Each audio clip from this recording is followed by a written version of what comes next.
Hi, this is Margaret Maloney, and welcome to the Death Dhamma podcast.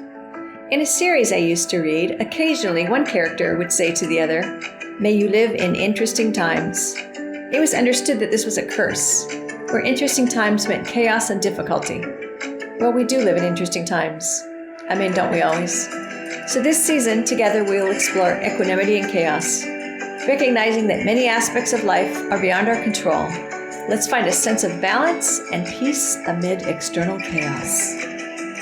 Hello, my friends. Today I am bringing you a story of how the Buddha maintained or taught himself some equanimity in a past life. And the story comes from the Mahalomahamsa Charya, and that is from the Khuddha Nikaya. And this section of the Khuddha Nikaya, the Charya Pitaka, is dedicated towards talking about the Buddha in former lives, kind of like Jataka tales, only these ones don't usually include animals, or they're not about him as an animal in a past life.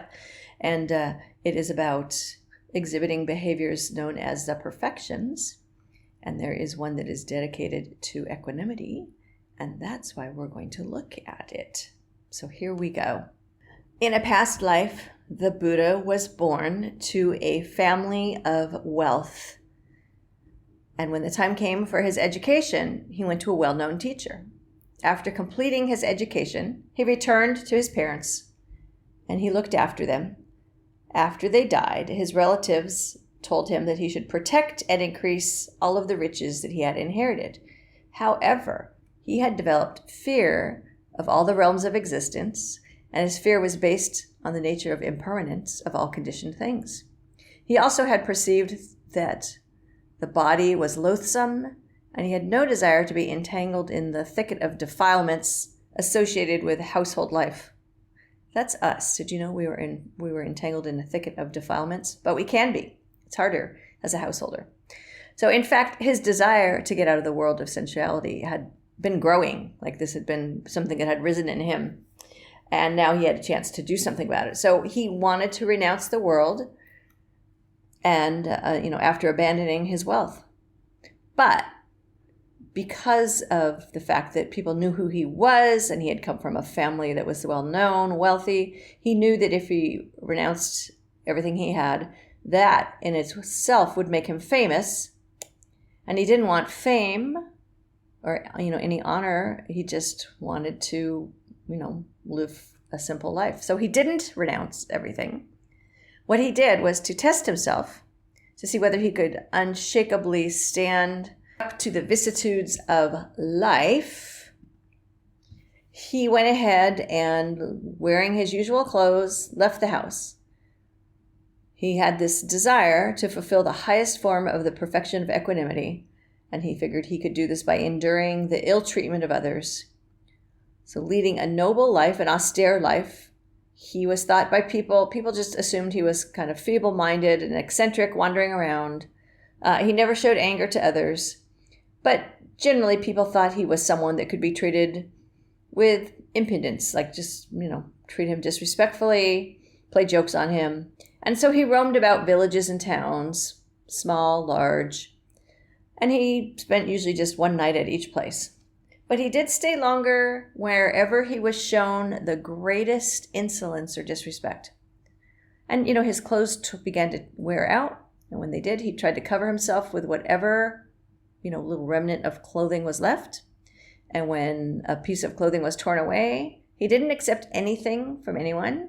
He just tried to cover himself with whatever he could. And he kept moving. And he lived this way for a long time. And he arrived at a village where the children were aggressive and had a reputation for being unsteady and conceited and fickle and gossipy and behaving inappropriately. And they wandered around playing practical jokes on others. They liked to pick on people who were aging, and they liked to pick on poor people. Maybe they'd follow them and throw ashes on them. They would take nettles and put them under the arms of older people just to, poke them and make them feel uncomfortable. And then when older people turned around to look at them to figure out, what happened and why am I getting poked? Then they would mimic them, right? They would mimic them, make fun of them. And, they just thought it was funny, and they would laugh and laugh.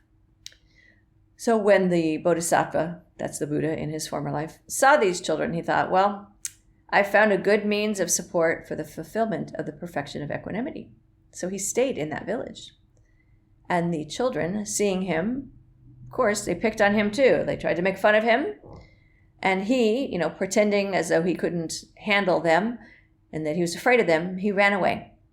But the children followed him wherever he went. So there he was on the run. He reached a cemetery, and he thought to himself, well, this is a place where no one will prevent these children from doing harm.